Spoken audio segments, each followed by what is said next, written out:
Kita lanjutkan sesi lanjutan dari 7 cawan. Boleh ditampilkan slide-nya. Jadi Bapak Ibu, kemarin kita sudah sampai materai yang kelima. Saya ingat di 2 minggu lalu saya sudah sampaikan bahwa materai yang pertama itu bicara merebut kemenangan. Materai pertama sudah dibuka ya. Waktu Yesus datang dan kita sekarang mulai pemberitaan Injil itu bicara materai pertama sudah dibuka. Mungkin saudara lupa karena penunggangnya adalah penunggang kuda putih ya, merebut kemenangan, dia membawa panah. Artinya firman itu bisa disampaikan ke 4 penjuru mata angin, ke seluruh dunia. Jadi materai pertama sudah dibuka. Jangan ada yang bertanya lagi, kita materai yang keberapa? Yang pasti yang pertama sudah apa?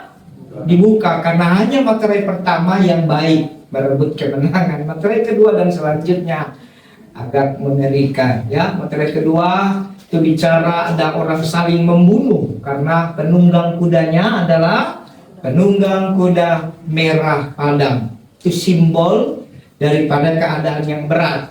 Dia bawa pedang saudara ya. Dia ambil damai sejahtera dan sudah terjadi perang di mana-mana itu ya. Orang sudah penuh dengan ketakutan. Takut kehilangan A, kehilangan B, nanti bagaimana. Itu tanda damai sejahtera. Damai sejahtera itu saudara, satu keadaan yang tidak tergoyahkan sekalipun keadaan berubah. Nah itu damai sejahtera. Kalau damai sejahtera karena ada uang, itu bukan damai sejahtera. Itu kenyamanan. Beda ya.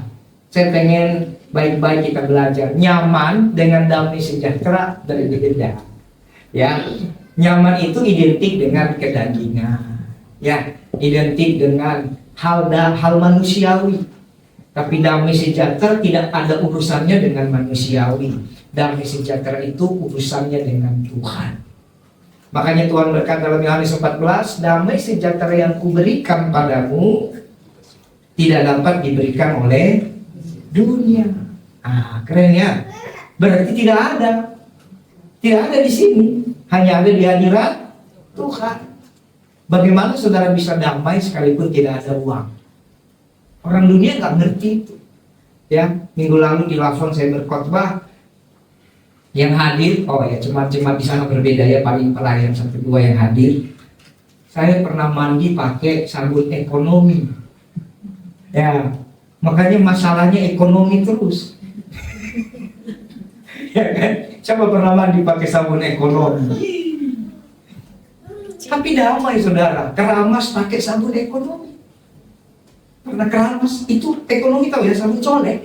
Maaf kalau sebut merek, masih ada nggak sekarang? Masih ya? Ya, Tuhan memberkati sabun merek ekonomi. Karena nggak ada uang, daripada beli berbagai sabun gitu ya, ada sabun mandi, ada lagi sabun cuci muka, kan macam-macam sekarang sabunnya. Ada sabun cuci piring, sabun cuci kain, banyak sabunnya. Jadi kita karena keadaan saudara, satu sabun untuk semua. Kalau rambut habis sabun keramas pakai sabun ekonomi, saudara, itu nggak rontok. Kalau rontok repot juga ya. Nah, itu rambut kita sudah kaku-kaku kayak apa? Kayak sapu hijau. Terus kalau pakai badan saudara, pas lagi mandi saya enak, udah kering, kulit kita lengket-lengket. Tapi daripada tidak pakai sabun, makanya saya selalu bilang sama anak-anak saya, bersyukur kalian bisa mandi pakai sabun apapun, mau yang murah, tapi paling tidak sabun yang sesuai fungsinya. Sabun mandi buat sabun mandi, betul ya? Sampo buat sampo, itu bukan satu kali, berulang-ulang. Bahkan saudara minta maaf, saya pernah juga sikat gigi pakai sabun ekonomi. Iya saudara. Tapi saudara damai sejahtera. Nah, ini saya pengen flashback sedikit. Ada yang pernah sikat gigi pakai sabun ekonomi? Wah, makanya nafasnya ekonomi. Karena daripada tidak pakai kan, luar biasa nanti aromanya kan, kira-kira begitu ya. Tapi damai saudara. Itu saya lakukan mungkin 2-3 sesi. Jadi satu sesi itu berbulan-bulan. Sesi pertama itu adalah waktu kami tahun 90 akhir itu, 90 berapa itu, 98, 97, saya lupa. Itu dengan Pak Pendeta Edifati, kami 5 orang itu mandi pakai sabun colek. Kadang ekonomi, kadang mobil ya. Nah, wings ya. Sampo, damai saudara. Awal-awal tidak damai. Setelah beberapa bulan, setelah mulai mengasihi Tuhan, ada damai. Itu tidak pernah pegang namanya uang. Jadi kalau kita damainya dari Tuhan, saudara, maka tidak bisa diambil damai sejahtera kita. Karena itu bukan produk dunia. Amin. Lalu nanti sesi kedua, waktu saya mulai melayani di salah satu gereja, ya tidak ada persembahan juga. Ya. Jadi saudara, kalau di gereja ini kita mencoba memberi persembahan, meskipun tidak besar, itu bukan karena kita mau menunjukkan gereja kita hebat, saudara, tidak. Tapi saya tidak mau apa yang saya alami, saudara alami. Lingkaran setan itu harus diputuskan. Amin. Karena kadang-kadang banyak hamba Tuhan, dulu aku susah, kau juga harus susah. Nggak boleh begitu, saudara. Amin. Itu kepahitan tuh pendetanya. Ya, dulu saya tukang angkat tas pendeta. Berarti kau sekarang saya pendeta, kau angkat tas saya. Nggak boleh begitu. Paham maksud saya? Hal-hal seperti ini harus dirubah. Beda kalau itu dari hati. Zaman dulu kan orang angkat tas pendeta bukan dari hati, karena dia pengerja supaya nilainya bagus kan gitu ya, supaya disenangi, ujung-ujungnya munafik. Makanya nanti orang-orang seperti itu perjalanan 10, 15, 20 tahun kemudian nggak jadi apa-apa. Tapi kalau dari hati beda. Nah, saya tidak mau, saudara, kita dalam pelayanan apapun biasa saja. Amin. Karena yang kita layani bukan gereja, bukan pendeta, bukan hamba Tuhan, tapi yang kita layani itu Tuhan. Kita ditempatkan dalam satu tempat.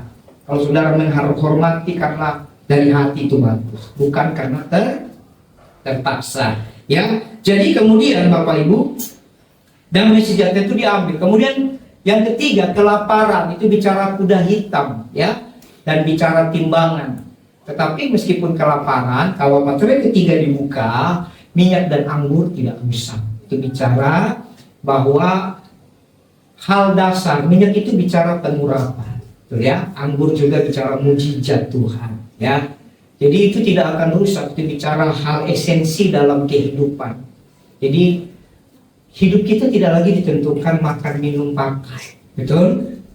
Yesus berkata waktu dia dicobai di padang gurun, ketika ular suruh dia rubah batu jadi roti, ya. Bisa nggak Tuhan ubah batu jadi roti? Bisa. Tuhan itu merubah dari yang tidak ada, dari tohu. Jadi dari tohu menjadi ada, dari gelap menjadi ada. Apalagi cuma merubah batu jadi roti. Sampai sini paham? Paham ya? Tuhan membuat yang tidak ada jadi ada, apalagi batu jadi roti. Tapi kenapa Tuhan tidak ubah? Karena itu keinginan setan. Paham ya? Ini itu keinginan setan, permohonan setan. Kalau Tuhan ubah, berarti Tuhan tunduk sama setan dong ya. Begitu juga dengan kita. Tuhan merubah masalah jadi berkat terlalu gampang. Tapi kenapa Tuhan kadang-kadang izinkan ada hal-hal tertentu? Karena Tuhan mau kita mengenal Dia, bukan dalam konteks daging ini saja. Daging ini kita tinggalkan 70, 80, 90 tahun, 120 tahun kalau saudara umur panjang. Saya dapat WA berapa waktu lalu, di abad modern ini ada seorang namanya Jimmy Carter, baru meninggal kemarin, persis 100 tahun. Nggak apa juga, artinya ya tetap akan meninggalkan tubuh, betul? Tapi saudara, karena makan minum pakai hanya di sini, hanya di kemah sementara ini. Gitu. Tetapi nanti saudara, Tuhan mau kita hidup dari yang kekal. Makanya waktu dicobain di padang gurun, Tuhan bilang apa? Manusia tidak hidup dari roti saja, tapi dari setiap firman yang keluar dari mulut Allah. Itu jelas. Jadi saudara harus belajar percaya. Akhir zaman ini saudara, saya lagi ajar saudara, karena Roh Kudus taruh di hati saya, mari baca firman. Firman itu yang jaga kita di tengah kelaparan. Iya. Tanpa firman, saudara akan jual iman nanti. Orang akan jual iman hanya demi makanan, yang udah makan pun mati juga. Tapi firman tidak bisa. Ya, jadi ada kelaparan, minyak dan anggur tidak rusak. Ya, minyak itu bicara pengurapan. Makanya kita minggu kedua ada sedikit minyak dalam buli-buli. Ya, sudah khotbah beberapa minggu lalu tentang Elia dan janda di Sarfat. Kalau lupa dengar lagi YouTube-nya. Ya, Elia dan janda di Sarfat dipelihara dengan sedikit minyak dalam buli dan segenggam tepung. Selama ini saya percaya banyak orang Kristen berpikiran sedikit minyak itu tidak habis berarti dia nambah. Segenggam tepung itu tidak habis berarti dia nambah, betul ya? Ternyata kemarin sudah dikhotbahkan, sedikit minyak artinya tetap sedikit, tetapi tidak habis. Hebat kan? Hebat ya? Segenggam tepung, Tuhan tidak bilang maka segenggam tepung itu menjadi 5.000 kilo, enggak. Segenggam tepung itu yang pelihara kita, tapi tidak habis. Ini keren. Amin. Jadi kadang-kadang karena kita pikirannya daging, kita menafsir ayat juga seperti pikiran kita yang dosa. Segenggam tepung nanti jadi banyak. Enggak. Dia akan selalu ada ketika saudara butuhkan. Amin. Sama seperti waktu Tuhan pelihara 40 tahun orang Israel di Mesir, di padang gurun. Di padang gurun. Tuhan tidak langsung bilang, orang Israel, setiap 3 bulan ku kirim 3 kontainer ya, mana dari langit. Ada begitu? Tidak ada. Makanya orang Israel kesal, karena mereka pengen nyaman, pengen kepastian. Tuhan berfirman apa? Setiap pagi keluar. Betul nggak? Setiap pagi keluar, kumpulkan masing-masing menurut keperluannya. Apa yang terjadi di perjanjian lama itu yang akan nanti berlaku di akhir zaman, saudara. Jadi Tuhan sudah kasih tahu sebenarnya indikasinya. Tuhan mau kita bergantung sama Tuhan. Yang mengumpulkan lebih tidak berkelebihan, yang mengumpulkan sedikit tidak berkekurangan. Tapi ada janji Tuhan yang keren, setiap pagi ada. Lalu ada hari yang ke-7, hari ke-6 disuruh kumpulkan 2 kali, karena hari yang ke-7 tidak ada, betul ya? Tapi ada yang keras kepala. Tuhan bilang juga, jangan disimpan, karena besok ada lagi. Disimpan berbau busuk seperti bangkai. Manusia itu suka nyaman. Bukan berarti saudara tidak punya tabungan, salah. Ya, konteksnya kita pahami. Dan jangan saudara gaji, misalnya gaji hariannya 1 hari, saudara gajinya misalnya 1 juta. Berarti kan sebulan 30 juta ya. Pak Pendeta Budi kemarin khotbah tiap hari ada. Jadi 1 juta ini harus habis hari ini. Nah, kalau saudara berpikiran begitu, jangan lupa telepon saya. Saya juga pengen membantu menghabiskan. Enggak gitu, saudara. Ini memang orang kalau tidak pernah baca Alkitab atau sudah ditaburi dengan hal-hal duniawi, semua itu dicari alasan. Enggak, saudara ya. Kalau Tuhan berkata engkau simpanlah. Amsal berkata, belajarlah kepada semut. Amsal 6. Betul? Yang tidak ada tuannya, tapi dia mengumpulkan makanannya pada musim panas. Jadi kalau kamu lagi dapat berkat sehari 1 juta, berarti musim panas kan? Simpan. Karena ada masanya musim dingin, kamu tidak bisa kerja. Firman yang ajar benar-benar tidak mau diikut, nubuatan ketakutan diikut. Hal yang dilakukan di akhir zaman, beli tanah, beli emas, ini sudah salah ini. Lurus-lurus saja ikut firman. Kita firman yang lurus-lurus saja kita jatuh bangun, apalagi yang belok-belok. Betul? Nah kalau sudah diberkati, ada berkat, mau beli emas, beli tanah, puji Tuhan. Tapi jangan beli itu sebagai ketakutan. Paham ya? Jadi kelaparan. Kita bergantung sama Tuhan, saudara. Tuhan pelihara tiap hari. Makanya Ratapan 3 ayat 22-23. Tak berkesudahan kasih setia Tuhan, tak habis-habisnya rahmatnya, selalu baru tiap pagi. Jadi Bapak Ibu, ini harus taruh di hati saudara. Meskipun puji Tuhan saya berdoa ada di antara kita nanti dan sekarang dan nanti ada yang rekeningnya bermiliar-miliar, ratusan miliar. Katakan amin dong. Tapi lagu itu firman taruh di hati. Tiap pagi ada berkat yang baru. Karena banyak orang Kristen kalau sudah kaya, rekeningnya 500 miliar, sekian triliun, ya. Enggak lagi bilang tak berkesudahan kasih setia Tuhan. Yang ada di pikiran cuma apa? Ya aku kaya karena kerja kerasku. Bukan, saudara. Kau punya tabungan banyak pun tetap percaya, bergantung sama Tuhan. Karena sekejap mata bisa selesai. Ya. Lalu yang keempat itu bicara maut atau kematian. Materi ketiga kemungkinan juga sudah dibuka, saudara, ya. Karena sudah banyak orang lapar, ya. Yang keempat maut atau kematian, kuda hijau kuning. Bumi seperempat bumi dibunuh dengan pedang, sampar, kelaparan, dan binatang buas. Jadi pedang itu simbol perang, seperempat. Nah, akan mati oleh itu. Kalau tidak mati karena perang, mati karena penyakit sampar. Jadi kau mau lari kemana? Kalau tidak mati oleh penyakit sampar, mati dengan kelaparan. Tidak mati karena kelaparan, mati karena binatang buas. Jadi kenapa Tuhan buat begitu? Supaya kita kembali, persembunyian kita cuma sama Tuhan. Nggak ada yang lain. Jadi jangan panik lalu bikin solusi-solusi yang tidak sesuai. Kemudian materi yang kelima, coba next. Ya, di situ penganiayaan ini juga sebenarnya sudah berjalan terus, ya. Ya, ini dibunuh karena firman Tuhan, ya. Dari zaman dulu sudah banyak. Kemarin kita ketemu, saya dulu pernah ketemu langsung, bahkan foto, cuma fotonya entah di mana dengan Domingus yang lehernya dipotong itu, ya. Wah, itu tahun berapa dia dipotong itu? 2003, tahunnya dulu itu 2007 atau 2006 yang kerusuhan itu. Lalu waktu dipotong sudah mati darah di mana-mana, saudara. Lalu dokter bawa dia, ini sudah sekian jam dari peristiwa itu, sudah aman, ya, sudah kondusif.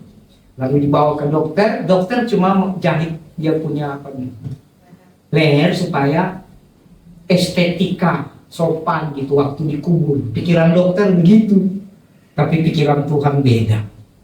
Setelah dijahit bunyi krek nyambung, sudah hidup dia. Hebat Tuhan, ya. Ternyata Tuhan mau dia menjadi kesaksian. Dan sejak itu beliau dipakai Tuhan bersaksi.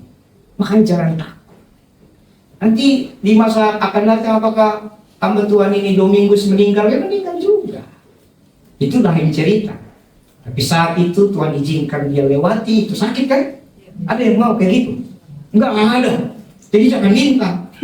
Itu kasih karunia dia. Kasih karunia dia. Jangan saudara minta juga, ya. Tapi itu sudah terjadi.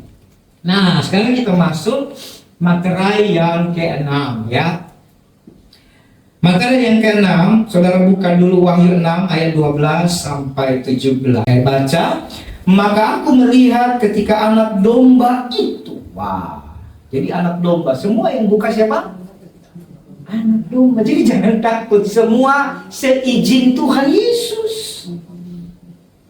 Jangan saudara pikir nanti dibuka oleh antikris atau dibuka oleh penganut agama tertentu. Tidak, Alkitab bilang anak domba yang membuka materai. Karena dulu saya pernah salah pemahaman waktu saya masih kecil. Jadi takut sekali dengan antikris, takut sekali dengan perkembangan teknologi.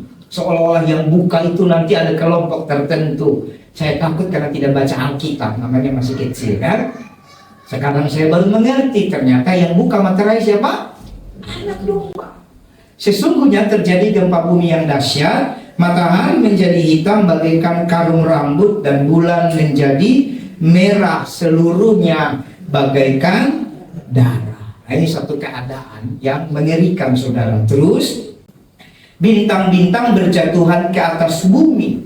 Bintang berjatuhan seperti pohon ara. Saudara pernah lihat pohon ara? Ini pohon ara. Jadi dia ngumpul di situ nanti terus sampai ke sana. Ya, ini pohon ara. Enak, manis sekali buahnya kalau sudah makan. Ya. Nah, jadi dikatakan bahwa bintang-bintang di langit berjatuhan ke bumi bagaikan pohon ara, menggugurkan buahnya yang mentah. Ya.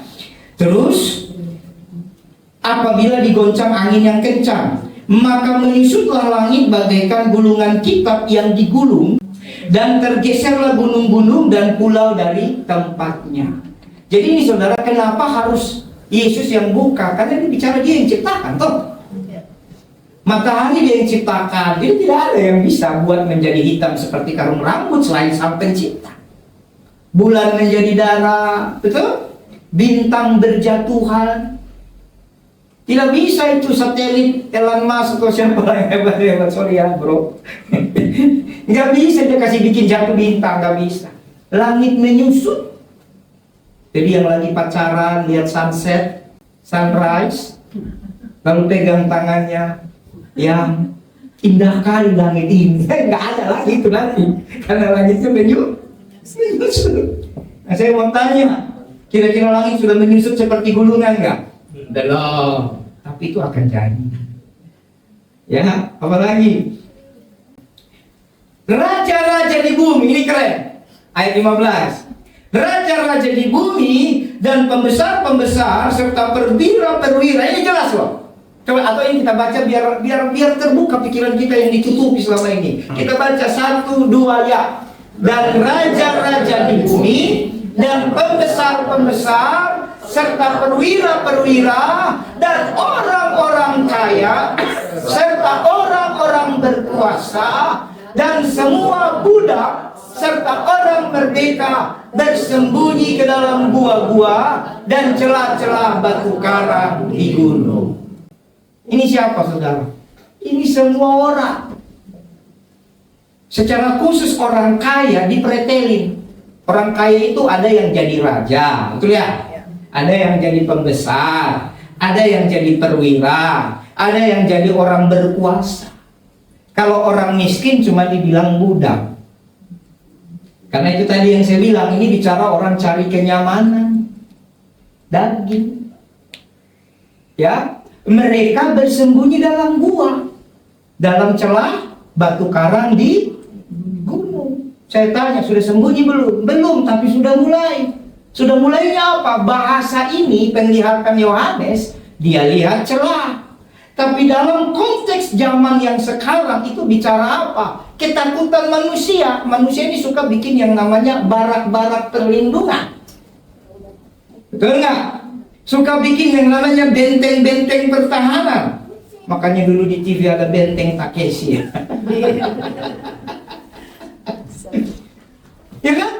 Orang bikin nih tempat-tempat persembunyian, safe house, safe deposit.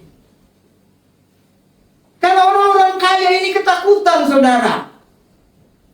Simbolnya ini. Lanjut dulu, baru saya jelaskan. Yang 16. Dan mereka berkata, lihat, kepada gunung-gunung dan kepada batu-batu karang. Mereka berkata kepada tempat persembunyian itu, runtuhlah menimpa kami dan sembunyikanlah kami terhadap Dia itu siapa? Tuhan kita Yesus Kristus yang duduk di atas tahta dan terhadap murka anak domba itu. Ini ada hal keren di materai ke-6, saudara, akan terjadi di mana bahwa karena kenyamanan, karena kedagingan, karena dosa, karena ketakutan, orang menyembunyikan diri di hal-hal yang tidak bisa menolong mereka. Betul? Mereka cari gunung, mereka cari gua-gua untuk mereka sembunyi karena tujuannya takut ketemu Tuhan. Hari ini saya mau ajarkan orang Kristen harusnya tidak boleh takut ketemu Tuhan. Iya dong, kita sudah punya hak. Oleh karena kita jadi anaknya, kita jadi ahli waris. Semua yang percaya kepadanya, Yohanes 1 ayat 12, diberinya kuasa menjadi anak-anak Allah, yaitu mereka yang percaya dalam namanya. Jadi kalau kita sudah anak, mungkinkah Yosef takut sama bapaknya? Mana Yosef? Nah, bapaknya pulang kerja, pulang pelayanan seperti kemarin, sudah capek, mungkin mukanya lusuh, namanya orang capek kan. Yosef langsung bilang, Yosef kan lucu. Setan! Kira-kira bapaknya bagaimana?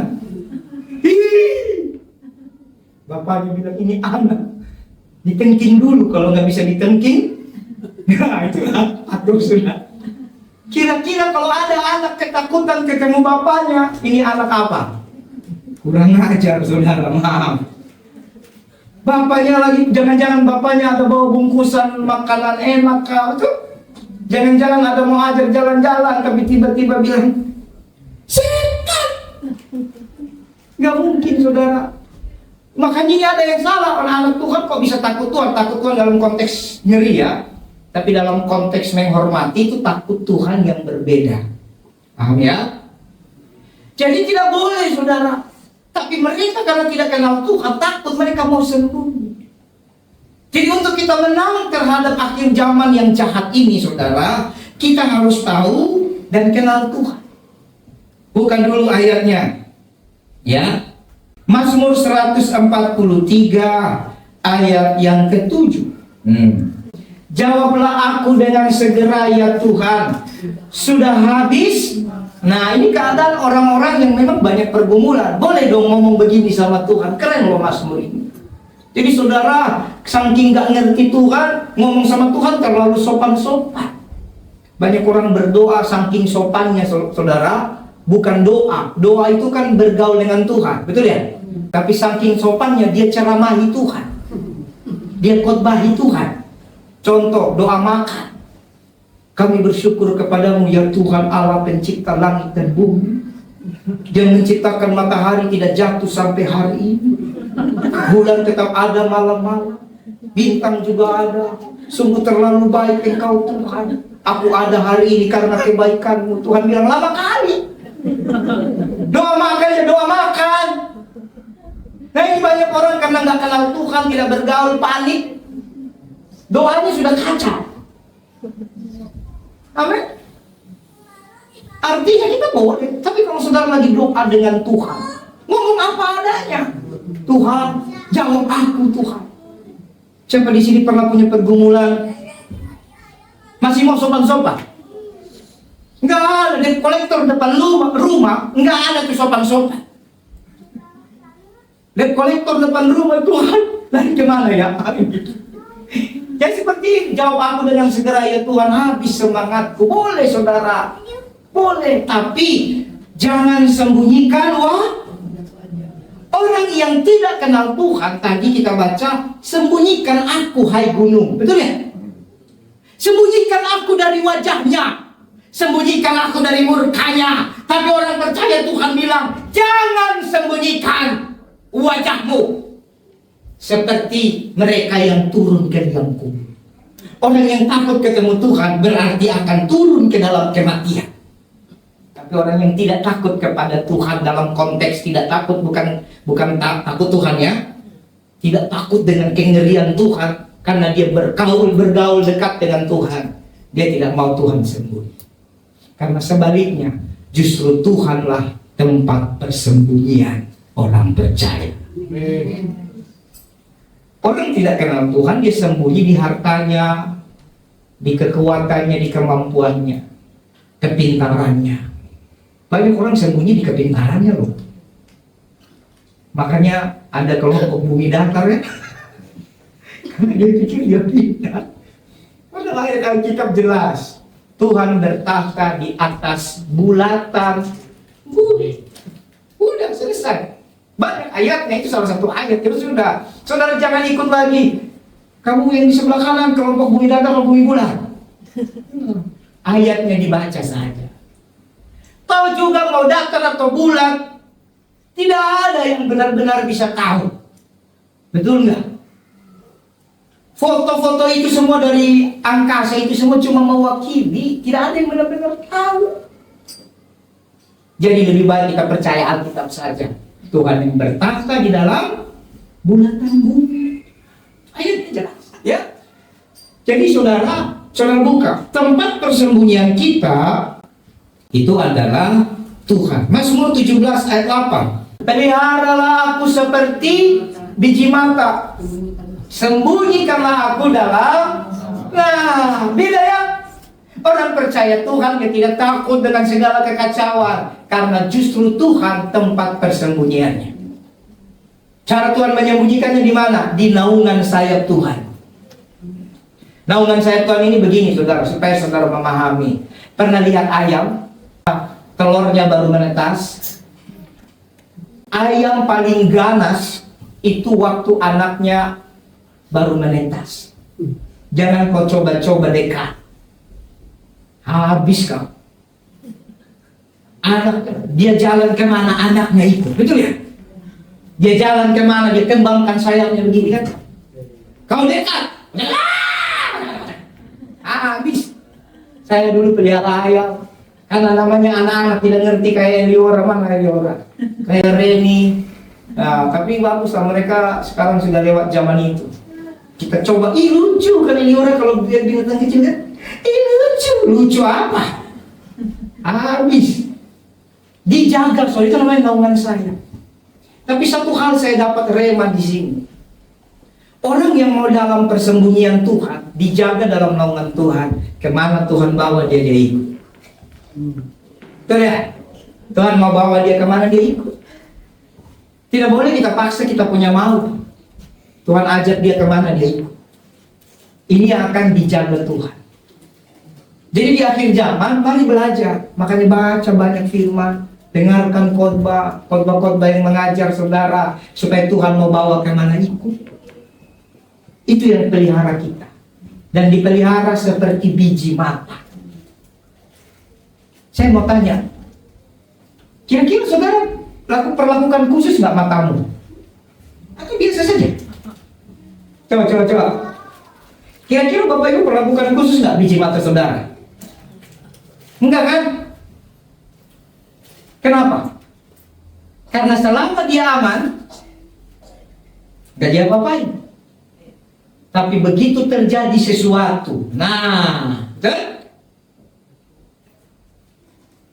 atau saudara mau ke sesuatu yang saudara tahu akan mengganggu mata, baru saudara lakukan sesuatu. Naik motor, pakai kaca mata. Kalau tidak, pakai helm yang ada penutup helm itu. Jadi Tuhan saja pelihara mata kita. Pelihara kita seperti biji mata. Jadi jangan takut, tidak ada yang tidak dipelihara oleh Tuhan. Dilindungi dalam naungan sayapnya. Wah, keren ya? Dan itu materi yang ke-6. Soalnya buka lagi. Yesaya 16 ayat 3 sampai ayat 5. Berilah nasihat, pertahankanlah hak. Jadilah naungan yang teduh di waktu rembang tengah hari. Sembunyikanlah orang-orang yang terbuang. Nah ini jangan diplesetin ayat ini seolah-olah penjahat itu kan terbuang lalu dijaga Tuhan. Enggak gitu, dia lagi ngalami hukuman. Ini sembunyikan orang-orang yang terbuang. Ini konteks orang-orang yang mengalami penderitaan oleh karena firman. Orang Israel itu terbuang oleh karena firman. Janganlah khianati orang-orang pelarian. Terus ayat 4. Biarlah orang-orang yang terbuang dari Moab. Ini makin dalam ini. Moab itu lambang penjajahan, lambang berhala, lambang duniawi, menumpang padamu. Jadi orang-orang yang tidak mau ikut dalam keduniawian, tidak mau ikut arus dunia ini, kalau nubuatan daripada Yesaya itu namanya terbuang. Seperti kita terbuang. Betul ya? Atau saudara tidak merasa terbuang dari dunia ini? Kalau ada orang Kristen dia merasa tidak terbuang dari dunia ini, berarti kita harus luruskan. Ulang-ulang saya katakan, kita tidak sama dengan orang dunia. Tuhan kita tidak sama. Masih ingat khotbah berbulan-bulan lalu dalam Keluaran pasal 5, ketika Musa menghadap Firaun, izinkanlah kami pergi ke padang gurun mengadakan perayaan ibadah bagi Tuhan. Betul? Berjalan 3 hari perjalanan jauhnya, itu ayat 3. Ayat 2-nya Firaun berkata, tidak kenal aku Tuhan itu, dan tidak aku mau juga mendengarkan firman-Nya. Halo? Berarti kita ini tidak sama. Kita berteman dengan mereka, kita bergaul dengan mereka supaya kita jadi garam dan terang. Tapi kita ingat kita bukan orang dunia. Kalau masih nggak percaya, Yakobus 4 ayat 4, tidak tahukah kamu bahwa persahabatan dengan dunia adalah permusuhan dengan? Berarti kita berbeda. Nah, saudara mau dijaga Tuhan seperti biji maka di akhir zaman oleh antikris, dilindungi dari antikris, dilindungi dari Abaddon, dilindungi dari Apollyon. Saudara harus mulai taruh di hati saudara bahwa saudara mau ikut Tuhan, tidak ikut orang dunia. Nah, balik lagi ke tadi. Yesaya 16. Sekarang kita lihat ayat yang keempat. Jadilah tempat persembunyian baginya terhadap jelas ini nubuatan. Pembinasa siapa? Akhir zaman. Apabila penggagahan sudah berakhir, pembinasaan sudah lewat dan orang lain sudah habis lenyap dari negeri. Nanti saudara baca di rumah, lompat ayat 12 sampai 14. Maka sekalipun Moab, lihat, sekalipun Moab pergi beribadah dan bersusah payah di atas bukit pengorbanan dan masuk ke tempat kudusnya untuk berdoa, ia tidak akan mencapai apa-apa. Kamu Moab apa bukan? Karena ayat Alkitab, orang Moab beribadah sungguh-sungguh tidak mencapai apa-apa. Saya tidak mau tidak capai apa-apa. Puluhan tahun saya berdoa masa tidak dapat apa-apa. Berarti berjelas saya bukan orang Moab. Amin. Jadi jangan saudara banding-bandingkan. Sekarang YouTube, konten-konten sosial suka membandingkan. Yang membandingkan orang-orang yang tidak tahu Tuhan. Tuhannya sama, katanya sama dari mana? Kita harus membedakan antara kemanusiaan, toleransi, dan iman. Kemanusiaan, toleransi bisa berdampingan. Kita harus jadi sahabat bagi semua orang. Tapi iman berbeda. Katakan amin. Amin ya. Ayat 13. Itulah firman yang diucapkan Tuhan tentang Moab pada waktu ayat 14. Lihat. Nah, ini sudah mulai. Maka sekarang Tuhan berfirman dalam menurut masa kerja prajurit, maka kemuliaan Moab serta dengan keramaiannya yang besar akan menjadi kehinaan. Ini simbol akhir zaman. Nanti saudara buka, baca mulai Yesaya 13. Saya minta satu orang biar mengerti. Saya minta satu orang, terserah siapa, buka Yesaya 13 sampai Yesaya 24. Baca perikopnya saja. Minta tolong. Yesaya 13, judul perikopnya apa? Hukuman terhadap bangsa-bangsa. Nah, terus Ejekan tentang Raja Babel. ejekan tentang Raja Babel. Perikopnya saja. Terus di bawahnya ada tentang Asyur itu. Betul? Ya. Di bawahnya apa? Perikopnya apa? Ucapan ilahi terhadap Moab. Terus pasal 16. Semua itu masih 2 pasal untuk Moab. Tadi kita sudah baca ya. Terus 17, ucapan ilahi terhadap Damsyik dan Efraim. 18, ucapan ilahi terhadap masih ingat kemarin tentang Bet Togarma, negeri-negeri dari timur itu melambangkan siapa? Ini ada, betul ya? Terus 19, ucapan ilahi terhadap 20, ucapan ilahi terhadap Mesir dan Ethiopia. 21, ucapan ilahi lagi terhadap Babel. Masih pasal 21 ayat 13, ucapan ilahi terhadap Arabia. Betul? Soalnya buka lagi, lompat panjang. 24, nubuat tentang akhir zaman, bumi di. Jadi tidak bicara kehancuran bumi, hanya di Wahyu Bapak Ibu. Jadi Tuhan pakai hamba-hamba Tuhan dari perjanjian lama juga untuk melihat. Amin. Terus itu ucapan itu sampai pasal 27 itu tentang akhir zaman. Jadi semuanya ada.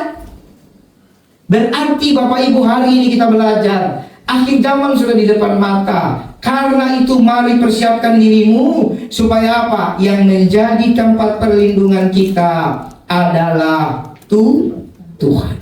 Kemudian saudara lihat Wahyu 7, kembali Wahyu. Setelah materai keenam, ya, setelah materai keenam menuju materai yang ketujuh, Tuhan memberikan kita sedikit kasih karunia. Kalau lihat Wahyu 7, ya, itu bicara tentang orang-orang yang dimateraikan dari bangsa Israel. Jadi materai itu ada dua, ada materai kengerian, ada juga materainya Allah. Ya, saya lihat ternyata Wahyu 7 ayat 1 sampai 3, saya bacakan. Kemudian daripada itu aku melihat 4 malaikat berdiri pada keempat penjuru bumi, dan mereka menahan keempat angin bumi, ya, supaya jangan ada angin bertiup di mana? Darat, laut, atau pohon. Ya, dan aku melihat seorang malaikat lain muncul dari tempat matahari terbit. Ia membawa materai Allah yang hidup, dan ia berseru dengan suara nyaring kepada keempat malaikat. Berarti ada berapa malaikat di sini? Ada berapa? Ayo, 5. Coba kita baca lagi. Ya, aku melihat 4 malaikat berdiri pada keempat penjuru bumi, timur, utara, barat, selatan. Tuh ya. Apalagi mereka menahan keempat angin. Apalagi supaya jangan ada angin bertiup di darat, di laut, atau di pohon. Jadi satu malaikat menjaga belahan bumi, ada di utara, selatan, di timur, di barat. Masing-masing mereka jaga. Hebat ya? Berarti satu malaikat bisa menghandle 1/4 bumi. Keren nggak? Makanya Daud pahlawan perang saja, ketika dia ketemu Tuhan itu di Mahanaim itu, dia ketemu malaikat Tuhan. Dia tanya, kau teman atau lawan? Kan hebat dia kan? Daud sudah biasa perang lawan orang. Kau teman atau lawan? Dia bilang bukan. Langsung sujud Daud kan? Daud yang membunuh berlaksa-laksa, ketemu malaikat, sujud dia. Bukan untuk menyembah, karena yang disembah hanyalah Tuhan, betul? Tapi kalau Tuhan pakai malaikat itu, habis Daud. Jadi jangan macam-macam ya. Malaikat dipakai Tuhan untuk melayani kita. Ya, malaikat itu ada 2 jenis, ada kerub, ada kerubim. Ya, di Alkitab yang menjaga pohon, menjaga jalan menuju pohon kehidupan itu siapa? Siapa yo? Buka ayatnya biar jangan berantak kita. Kejadian pasal 3.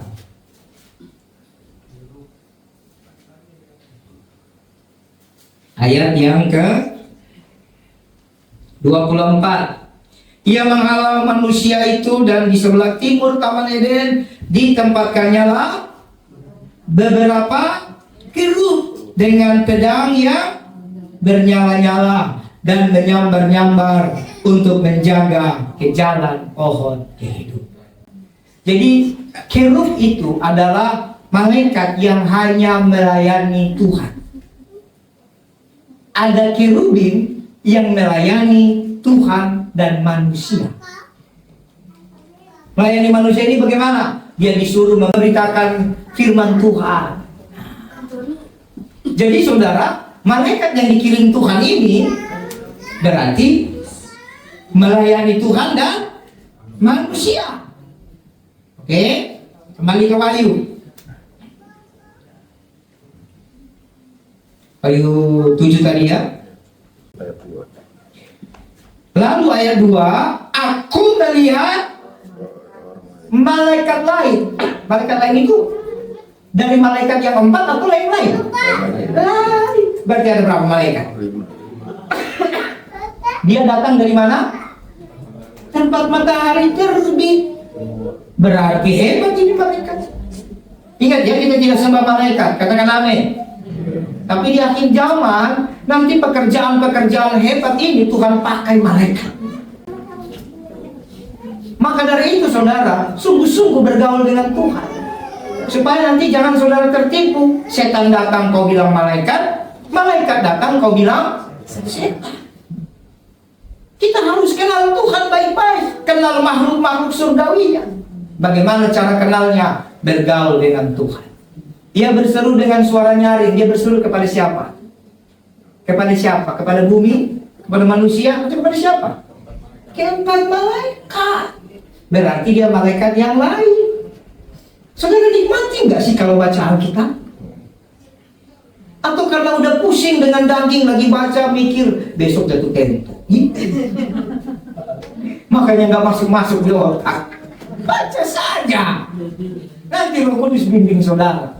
Kepada keempat malaikat yang ditugaskan merusakkan bumi dan laut. Jadi malaikat itu ditugaskan merusak bumi dan laut. Ayat 3. Jadi dia masih kasih ingat. Karena siapa tahu malaikat ini lupa. Dia kasih ingat. Malaikat yang dari tempat matahari terbit, dia kasih ingat kepada 4 malaikat. Jangan rusakkan bumi atau laut atau pohon-pohon sebelum kami memeteraikan hamba-hamba Allah pada dahi mereka. Ini keren. Berarti saudara, ini namanya kasih karunia. Tidak akan terjadi kekacauan, tidak akan terjadi semua yang tadi kita sudah baca. Bahkan selama 4-5 bulan ini kita bicara tentang akhir zaman. Tidak akan terjadi semua itu sebelum orang-orang percaya Yesus dapat materai di dahinya. Jadi ini memang lagi rebutan. Kamu tidak bergaul dengan Tuhan, maka yang tak cap materai adalah elemen-elemenan. Tapi kalau kau bergaul dengan Tuhan, kau dapat materai Allah. Selama ini konsep kita materai itu selalu elemen-elemenan, kan? Makanya kita belajar baik. Dan enam itu saya mau ajar saudara, manusia, katanya angka seorang manusia. Saya mau tanya saudara, betul loh, manusia ini selalu terikat dengan angka. Umur berapa, Pak? Umur berapa? 45. Enak gak? Takut ya? Udah tua ya? Yang muda-muda. Carlos umur berapa? 19. Hah? 9. Emang kenapa kalau umur 9? Ada orang kalau begini, aduh. Coba ya, yang belum married. Aduh, sudah 30. Temanku udah 3 anaknya. Aku yang ada hilang. Tengah, pengusaha. Aduh, sudah 40, belum punya aset. Betul nggak? Yang sakit, kolesterol 200. Angka lagi kan? Asam urat, gula 200. Emang ada apa dengan angka? Darah tinggi. Nah, manusia ini terlalu takut itu, makanya 666 itu di dahi. Takut sekali. Yang sudah kerja puluhan tahun, Tuhan, masih kontraktor terus nih. Udah 23 tahun kerja di PT AAAA. Emang kenapa kalau sudah 23 tahun? Apalagi? Macam-macam. Aduh, anak sudah 3, gaji gak nambah. Anak sudah 2, nanti sekolah bagaimana? Betul nggak? Angka semua. Belum lagi kalau saudara berdiri di atas timbangan, itu angka benar-benar masalah. Pas berdiri di atas timbangan, kenapa jadi 80? Dulu aku cuma 45 misalnya begitu ya. Angka enak. Saya membuka pikiran saudara. Manusia kuatkan semua dengan angka. Angka seorang manusia. Angka mana kau taruh kepercayaanmu? Di tekanan darah? Di umur? Bahkan tidak sedikit nama Tuhan mengajarkan yang salah. Kita ini sudah umur 65, ntar lagi mati. Kayak kau tahu aja umurmu. Sembarangan. Sampai dihitung-hitung lagi 5 tahun lagi. Memang ada ayat Alkitab umur manusia 70 tahun, kalau kami kuat 80 tahun, Mazmur 90 ayat 10. Tetapi itu semua dalam kemuliaan Tuhan. Ada yang dipanggil muda kan? Kenapa kita terlalu takut? Rekening berkurang, cek. Yang punya banking coba buka. Ada nambah atau kurang? Angka lagi kan? Memang berarti yang dimaterai manusia ini enak itu sudah. Tapi kalau yang dimaterainya itu, di dahinya itu materai Allah, orang itu akan membawa vibes yang positif. Dia berkata, rekening tinggal 300.000, terima kasih Tuhan daripada gak ada. Orang yang di dahinya ada materai bisa kawin hanya dengan 130.000. Itu pendetamu. 130.000 kurang lebih. Ini ada mama saya nih. Ya, di Bali baru dia kirim. Kamu sih kalau lupa itu. Dia kirim dengan air mata. Saya nggak dia telepon. Karena waktu itu ada satu keadaan membuat beliau tidak bisa bantu banyak. Dia kirim. Saya sebagai orang tua harus berikan bantuan apa? Berkat simbol cincin itu ya. Nah, saya lupa angkanya. Angka lagi. Untung aku lupa, berarti bukan elam di sini. Pokoknya aku ingat dikirim. Entah 4 juta kah, saya lupa. 5 juta saya nggak tahu. Yang pasti bukan 5M ya Bu ya. Angkat. Luar biasa kan? Meskipun cincinnya udah dikasih. 7 gereja kirim, kasih saya cincin kawin. Dan cincin kawinnya kembalikan lagi ke Tuhan. Sudah tidak adanya. Saya tidak bisa lagi salur. Nggak bisa. Angkat. Ada yang bilang, aduh, Asyik kita udah umur 14 tahun, waktunya ganti. Angkat. Saya 14 tahun masih ketakut. Kenapa dengan angka? Jadi Bapak Ibu, izinkan kau masuk di hadirat Tuhan, supaya di dahimu yang ada materai daripada Tuhan. Ingat, kekacauan tidak akan terjadi sebelum kita semua dimateraikan Allah. Amin. Dalam ayat ini dikatakan dari bangsa Israel. Nanti kalau saudara baca dari suku Yehuda 12.000, setiap suku 12.000 orang. Tapi saudara, ada yang indah. Saudara buka ayat 9. Judul perikopnya adalah orang banyak yang tidak terhitung banyak. Daripada berantem Pak Aro suku Yehuda apa suku Naftali, Pak Tafski suku Zebulon atau Isakar, kalau kamu tidak masuk dalam 12.000 itu urusan Tuhan. Tafsir terserah. Minimal kita masuk di mana? Ayat 9. Kemudian daripada itu aku melihat sesungguhnya suatu kumpulan besar orang banyak yang tidak dapat terhitung banyaknya, dari segala bangsa, suku, kaum dan bahasa, berdiri di hadapan tahta dan di hadapan anak domba, memakai jubah putih dan memegang daun-daun palem di tangan mereka. Katakan amin. Kalaupun kita mungkin bukan masuk dalam 12.000 setiap suku, harusnya kalau kita dimateraikan, kita ada di antara ini. Amin. Amin. Amin. Ayat yang ke-13. Dan seorang dari antara tua-tua itu berkata kepadaku, siapakah mereka yang memakai jubah putih itu? Dari manakah mereka datang? Maka kataku kepadanya, Tuanku, Tuhan mengetahui. Lalu ia berkata kepadaku, mereka ini adalah orang-orang yang keluar dari kesusahan ya. Wah, stop dulu di sini. Berarti syarat dapat materai perlindungan harus lewati Susah. Kira-kira orang Kristen sekarang mau mendengar kesusahan atau mendengar kenyamanan? Ini ayatnya. Saudara, pikiran kita punya pengertian sendiri, tapi hidup kita ditentukan oleh ayat ini, firman Tuhan. Mereka itu orang keluar dari kesusahan besar dan telah mencuci jubah mereka. Jadi yang cuci itu kita sendiri. Kita sendiri harus ambil keputusan terima darah Yesus. Mencuci jubah mereka, membuatnya putih di dalam darah anak domba. Ini bicara keselamatan. Tuhan berikan keselamatan cuma-cuma, tapi kau harus relakan hatimu. Sesungguhnya meskipun dosamu merah seperti kirmizi, akan diputihkan seputih salju. Tapi harus terima Yesus. Jadi di bumi ini kita mengalami banyak kesusahan, Bapak Ibu. Penolakan, penganiayaan.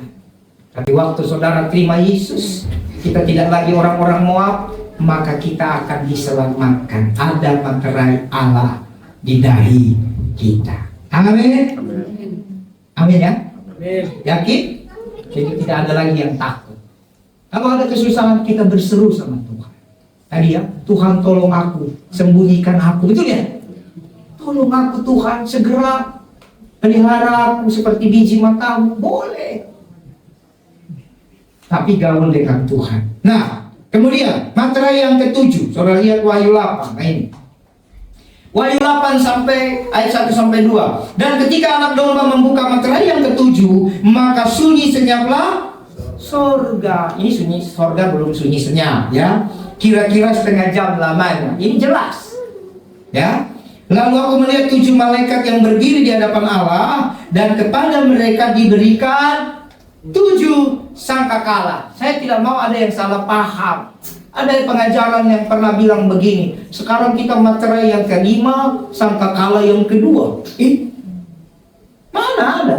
Materai ke-6 isinya 7 sangkakala. Jadi tidak ada itu materai 5, materai 4, sangkakala 3. Tidak ada. Materai dibuka dulu. Dan materai yang ke-7 isinya sangkakala. Paham? Paham ya? Balik lagi ke itu tadi, ke slide yang saya sudah buat. Nah, di ayat yang ketiga dikatakan datanglah seorang malaikat lain. Nah, malaikat lain lagi dari 7. Dari 7 ada lagi malaikat lain. Dan dia pergi berdiri dekat mezbah dengan sebuah pedupaan emas. Kepadanya diberikan banyak kemenangan untuk dipersembahkan bersama-sama dengan doa semua orang kudus. Nah, ini ada yang keren di sini, saudara. Ternyata doa itu, doa saudara, itu nanti ada malaikat yang menerimanya, mempersembahkan. Doa itu seperti persembahan, ya. Jadi malaikat akan mengambil kemenyan. Wah, saudara tidak ambil kemenyan, saudara berdoa. Doa saudara nanti yang bawa kepada Tuhan bersama kemenyan itu malaikat. Itu sebabnya saudara, yang ngajar kita berdoa Roh Kudus. Roh Kudus dalam hati saudara yang buat saudara berdoa. Karena malaikat itu tugasnya melayani Tuhan. Perhatikan baik supaya jangan salah. Waktu Roh Kudus membuat saudara berdoa, malaikat kerjanya melayani Tuhan. Doa yang lahir dari hatimu, itu malaikat harus segera datang. Paham ya? Jadi bukan malaikat yang menerima doa, yang menerima doa ke Tuhan. Tapi karena doa dari hatimu ada Roh Kudus, malaikat harus segera supaya doa itu dimateraikan. Malaikat harus segera, saudara berdoa, dia bawa kemenyan. Kemenyan itu supaya harum di hadapan Tuhan yang kau sembah. Makanya makin banyak kau berdoa, makin keren. Bukan keren dagingmu, kamu akan mengalami hal-hal supernatural yang tidak bisa diteorikan. Kemenyan, ya, saya baca lagi. Seorang malaikat lain yang pergi berdiri dekat mezbah. Dekat apa? Berarti ada malaikat yang selalu berdiri di mezbah. Jadi kalau kamu ibadah di sini sungguh-sungguh, ada malaikat. Paham nggak? Mari melayani sungguh-sungguh. Seperti tadi, sampaikan, mari cari sama Tuhan. Ada malaikatnya. Bukan kita beribadah sama malaikat, kita beribadah kepada Tuhan Yesus pencipta langit dan bumi. Tapi malaikat itu kasih laporan, pengawas dia itu. Waktu kamu juga berdoa di rumah bangun mezbah, ada malaikat. Amin. Dia selalu berdiri dekat mezbah. Jadi nanti waktu kalau orang Kristen tidak pernah berdoa, lalu lagi kesusahan baru berdoa, tiba-tiba Tuhan tanya, Bapak A, kok tiba-tiba dia nangis-nangis? Malaikat bisa kasih konfirmasi. Kan kira-kira begitu ya, ini ilustrasi ya. Itu memang orang itu munafik satu Tuhan. Kenapa? Tidak pernah dibangun mesbah. Lagi dikejar sama antikris baru dia mau berdoa. Paham? Jadi saudara berdoa. Setiap kali kita doa ada mesbah, ya. Lalu saudara, itu tadi ayat yang keempat ya. Masih ayat 3, maaf. Kemenyan untuk dipersembahkan bersama-sama dengan doa. Jadi kita berdoa, Tuhan atur ada malaikat yang persembahkan kemenyan. Kemenyan itu harum. Makanya waktu Yesus datang, 3 orang majus bawa persembahan apa? Emas, kemenyan, dan mur. Zaman sekarang tidak bisa. Ya, agama-agama lain mereka bakar dupa kemenyan ya. Tapi itu tidak harum. Yang harum itu kalau kemenyan itu langsung dari makhluk surga. Jadi kau berdoa ada yang bakar. Kau berdoa malaikat bakar. Kau berdoa malaikat bakar kemenyan. Kalian enggak? Saya mau bawa saudara masuk ke dalam alam doa yang lebih luas. Kita berdoa, Tuhan perintahkan malaikat bakar kemenyan. Jadi sekalipun doa kita nggak keren kata-katanya, kita nggak jago berdoa, tapi karena ada Tuhan perintahkan makhluk surgawi ikut membakar kemenyan, doamu yang tidak keren menyenangkan Tuhan. Paham nggak? Siapa yang benar-benar tahu bagaimana Tuhan senang, aroma yang Tuhan senang? Siapa yang benar-benar tahu? Makhluk yang melayani Dia siang dan malam. Kita nggak tahu. Jadi malaikat yang melayani Tuhan siang dan malam, dia tahu aroma kemenyan yang menyenangkan Tuhan. Amin.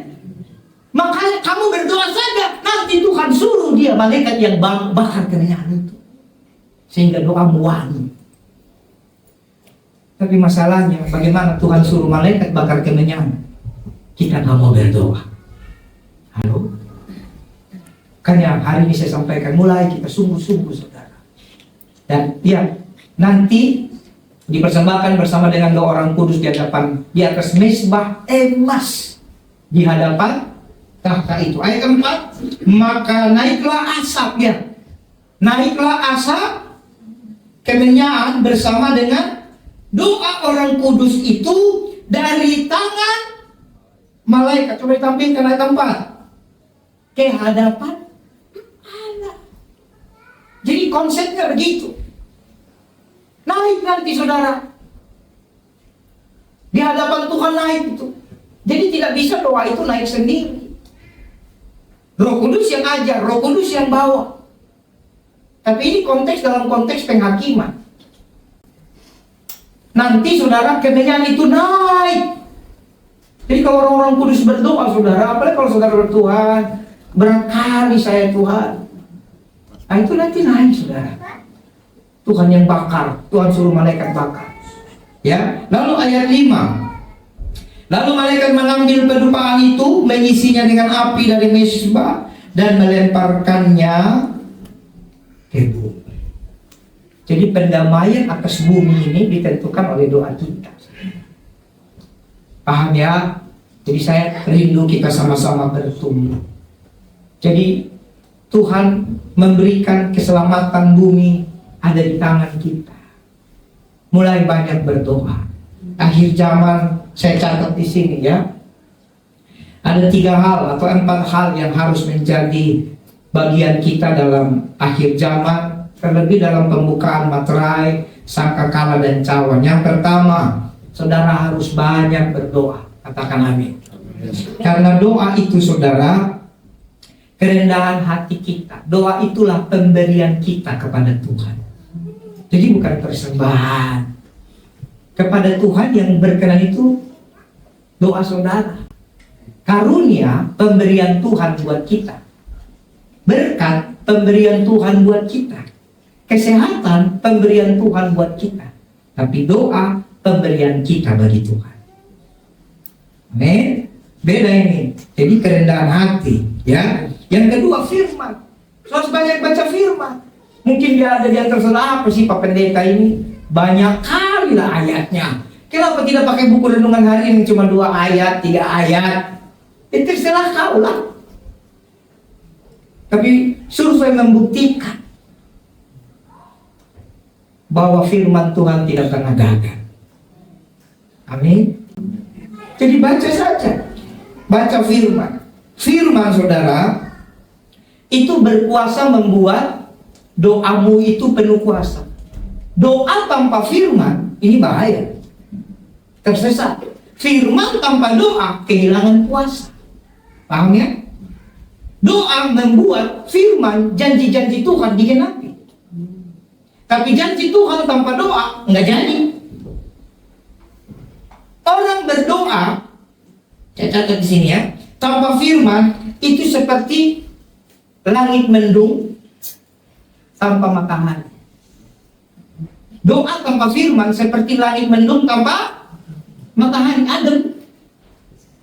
Tapi firman tanpa doa sama seperti orang mengharap hujan di tengah panas terik. Paham ya? Bisa nggak hujan di tengah panas terik? Nggak bisa. Jadi itu harus satu paket. Maka hari Sabtu, kalau saudara di rumah susah berdoa, silahkan datang di sini. Rame-rame kita berdoa, kecuali ada keadaan saudara kurang sehat dan sebagainya. Yang ketiga, saudara, apa yang kita lakukan di akhir zaman? Tadi ya, saya sudah bicara angka. Jangan khawatir, apalagi tentang hal-hal yang kau tidak pahami.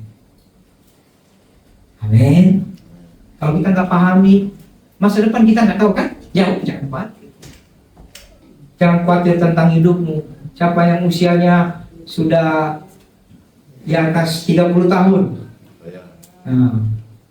sering berkata, aduh, aku tidak cantik lagi, aku tidak muda lagi. Nggak apa-apa. Jangan bohongi umurmu kan.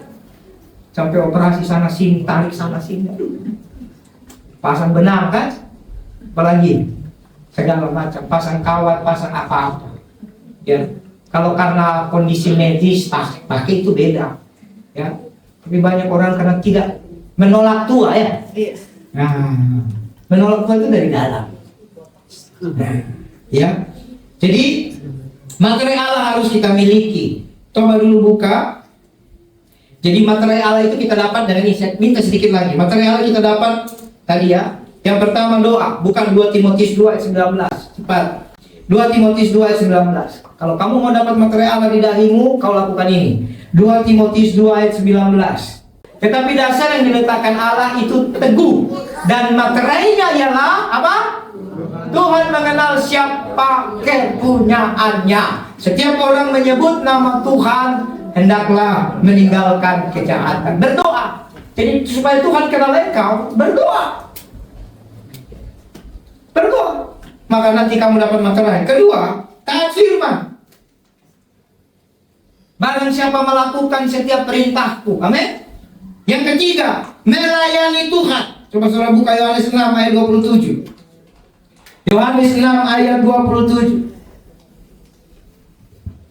Bekerjalah bukan untuk makanan yang dapat, melainkan untuk makanan yang bertahan sampai hidup yang kekal, yang akan diberikan anak manusia kepadamu. Sebab dialah yang disahkan oleh Bapa Allah dengan. Jadi orang melayani Tuhan ada materai di dahinya. Jadi kalau saudara masih pikir melayani saya, aduh, saya tidak pernah mau dilayani. Saya tanya siapa di sini pernah bawa tas saya? Gak ada. Gak aku kasih. Hanya anakku, saya tidak pernah mau dilayani. Kita melayani Tuhan. Saudara berdoa baik-baik, saudara melayani Tuhan. Saudara main musik, saudara melayani Tuhan. Saudara kantong persembahan, saudara melayani Tuhan. Kamu dapat materai, karena itu persiapkan diri baik-baik. Amin. Berarti melayani Tuhan saudara dapat materai. Kemudian buka lagi Efesus 4 ayat yang ke-29. Efesus 4 ayat yang ke-29. Ya, jangan ada perkataan kotor keluar dari mulutmu, tapi pakailah perkataan yang baik untuk membangun, supaya di mana perlu, supaya mereka yang mendengarnya beroleh. Terus ayat 30. Jangan kamu mendukakan Roh Kudus Allah yang telah. Jadi Roh Kudus memeteraikan kita. Bagaimana caranya?